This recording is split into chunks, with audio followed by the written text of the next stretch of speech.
Welcome into the fifth quarter here on BTN.com. This is our extension of our show, BTN Live, because we just can't get enough. We just want to keep going and going. What quarter is this, Howard? This is the fifth quarter. Yeah. Play 5. What the heck Mace, is that? get it up high, my man. Are you that tired? Was very, his age. He can barely lift his arm. Glenn Mason, Jerry Donato, Howard Griffith. I'm Dave Reston. Let's get to some of these tweets. This one comes from Andy Coppins.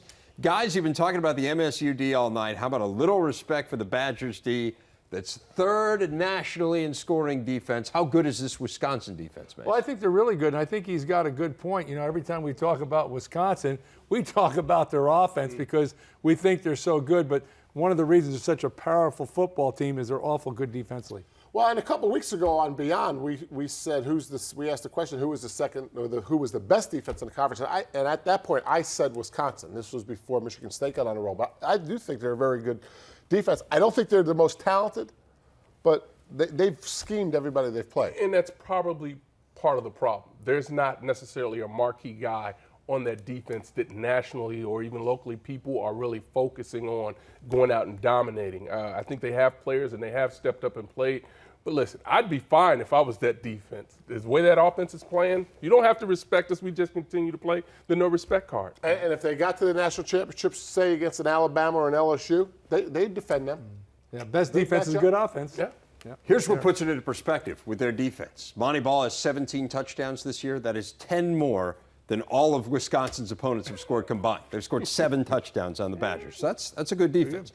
This one comes from Bill. He says, do you think the Spartans can put as much pressure on Russell as they did to Denard? If so, will that be the winning factor? So, first of all, can they put as much pressure on Howard? Well, I think it'll be a little bit different because I think they have to also be careful about where they bring the pressure and the voids that they leave in that defense. I think that's going to be a big part of it. So I think they have to be calculating. I think they have to try to get pressure because not very few teams blitz this Wisconsin team because they're so afraid of what they can do to them on the back end. They'd have to get them in a situation first, and that means they have to win first down, which they could do. I don't know that they could do it by formation. I think Wisconsin's going to give them a lot more formations. Obviously, Russell Wilson throws the ball better than Denard did. So I'd say in general, I don't think they can, no. Yeah, I agree. I don't think there's any way, based on the balance of the Wisconsin offense, run, pass, all the things that they do, plus the multiple formations. And, you know, against Michigan, they're so one-dimensional with Denard Robinson and what they do. So it's a whole different ballgame. You kind of feel like Paul Chris has been setting this up all year, hasn't he, for a really great opponent. And we thought initially Nebraska was that game that, look, you just don't know what they're going to do because they're so balanced offensively in terms of running the ball and throwing the ball. Only team in the nation that averages more than 250 yards rushing and passing. It's just hard to do. I mean, how do you decide what to take away? And remember now, Michigan State won this game a year ago. So that video that the Wisconsin coaches are watching, they're going to get a lot out of last year's video. You know, Paul gets to watch how they got stopped last year. You guys aren't going to make your picks till Saturday, but the second part of that question is, if they can put that pressure on, will that be the winning factor? It sounds like you think they can't. Can they still win the game? Can Michigan State? Will they win the game? No, I don't think they'll win the game. I think I'm really sold on everything that Wisconsin does, and especially, you know, they got great defense, but offensively there's something special this year. If you were allowed to pick today, who would you pick? If I were allowed to pick today, you know, that's a really interesting question. I'm glad you asked. I think one of the other factors when you start to talk about this game, and you mentioned it, you're talking about what do you take away. And that's interesting because you hear it a lot, particularly at the professional level, with the West Coast offense, people talk about the first 15 plays really set things up. And I think that's what Paul Chris will do. He'll have a first 15 plays that really, you talked about the formations, you talked about motion, to find out how Michigan State's going to respond. So I think that'll be something to watch too. That first 15, they'll have some success with it. Did he answer your question about who he would pick? That's why I'm still looking at him. Yeah. Oh, no, it's your turn to talk. If you were allowed to pick today, Jerry, who would you pick? I'm not. You're allowed to. Yeah, but I'm not the make-believe kind. If I was, there's no sense. You don't like hypotheticals like that? Yeah.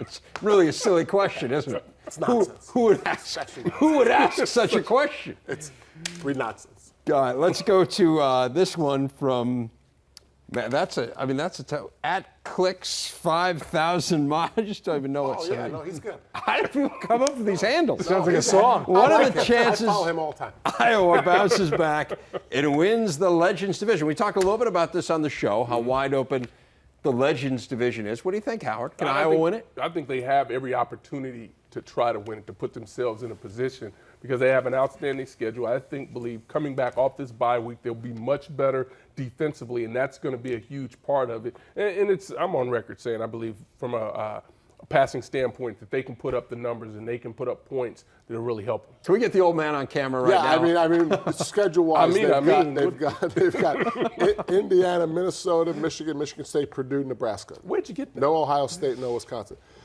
Where did I get this particular schedule?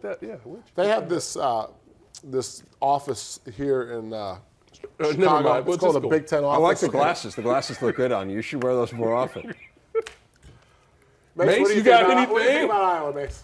No, I don't think they can. And I agree with you. Vandenberg's throwing the ball extremely well. They're trying to reinvent themselves. But, for Kirk Ferentz and Iowa, this is a departure from what they want to do, what they really know.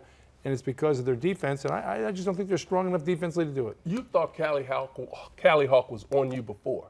He's going to be all over you now. He should be. I mean, Are you kidding me? Hey. You're not even giving him a chance. Let me tell you, I know where Callie Hawk lives. I no. know where he lives. Let's not get into retribution There here. we go. Why did I know this was going south? We've got one more. We got one more. This is from F.J. Sharkey. F.J. Sharkey played a major role. Absolutely. The Shark Man. Shark. I love The the Shark Shark. You guys Man, ought yeah. to send him something. We should, yeah. Does Coffee mugs or something the like that. Big Ten Conference's non-conference formula, put that in quotes, of one MAC, one mid-tier conference, one BCS conference, and one FCS opponent? That is what Wisconsin played this year when you go through their non-conference schedule, right? Does that hurt the Badgers and the Big Ten in the BCS rankings? What do you think? Is that what's holding Wisconsin back right here? I think temporarily it might. And I say might because I think that formula, that Big Ten formula, whatever you call it, isn't much different than anybody else plays. And I know what Jerry's going to say. At the end of the day, it's what the strength of your Big Ten schedule.